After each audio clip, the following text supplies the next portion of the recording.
लड़की ने बस हाथ हिलाया और 3 दिन से मृत पड़ी बुढ़िया को तुरंत जिंदा कर दिया। इस अविश्वसनीय दृश्य ने सभी को चौंका दिया, यहाँ तक कि अनुभवी डॉक्टर भी इसे एक चिकित्सा चमत्कार मान बैठे। लेकिन उन्होंने कभी सोचा भी नहीं होगा कि वो लड़की कोई इंसान नहीं बल्कि परिलोक की सबसे शक्तिशाली आत्मा थी। ये जानने के बाद कि उसके वंशजों की आखिरी पीढ़ी आध्यात्मिक शक्ति की कमी और बदमाशी के कारण मर गई, लड़की अपने वंशजों के लिए न्याय पाने के लिए मानव लोक में लौट आई। अप्रत्याशित रूप से 1000 साल बाद लू परिवार में आध्यात्मिक शक्ति का अभाव हो गया, जिसके कारण फेंगशुई की दुकान में कई अजीबोगरीब घटनाएं घटीं।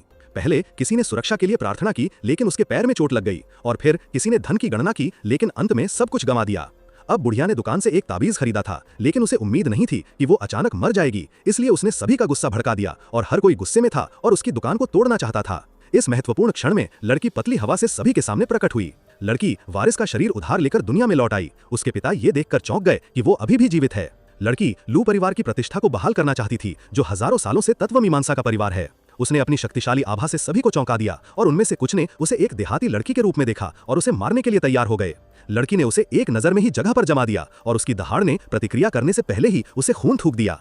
लड़की बुढ़िया के पास आई और उसने देखा कि उसके हाथ प्रकाश से घिरे हुए थे और उसने पुनरुत्थान की कला का प्रदर्शन किया, जिससे बुढ़िया चमत्कारिक रूप से वापस जीवित हो गई। बुढ़िया के बेटे ने दावा किया कि ये असंभव है और सभी को लड़की के बहकावे में न आने की चेतावनी दी। अप्रत्याशित रूप से उसके बोलने से पहले ही बुढ़िया ने वास्तव में अपनी आंखें खोल दी। डॉक्टर की जांच के बाद वो भी ये कहकर चौंक गया कि बुढ़िया की नाड़ी स्थिर और तेज थी, जो एक चिकित्सा चमत्कार था। ये देखकर कि लड़की में कुछ कौशल हैं, वे उसकी पिछली मृत्यु का कारण पूछने लगे। लड़की ने घोषणा की कि वो भविष्य में फेंगशुई की दुकान की प्रभारी होगी और आज सभी कैदियों को फांसी नहीं दी जाएगी। जैसे ही सभी भ्रमित हुए, एक छात्रा बाहर आई और लड़की से उसकी मां की मृत्यु की गणना करने के लिए विनती करने लगी। लड़की ने बस उसकी ओर देखा और कहा कि उसकी मां 90 वर्ष की आयु तक जीवित रह सकती है। ये जवाब सुनकर छात्रा खुश नहीं हुई, बल्कि उसके चेहरे पर एक खोया हुआ भाव दिखाई दिया।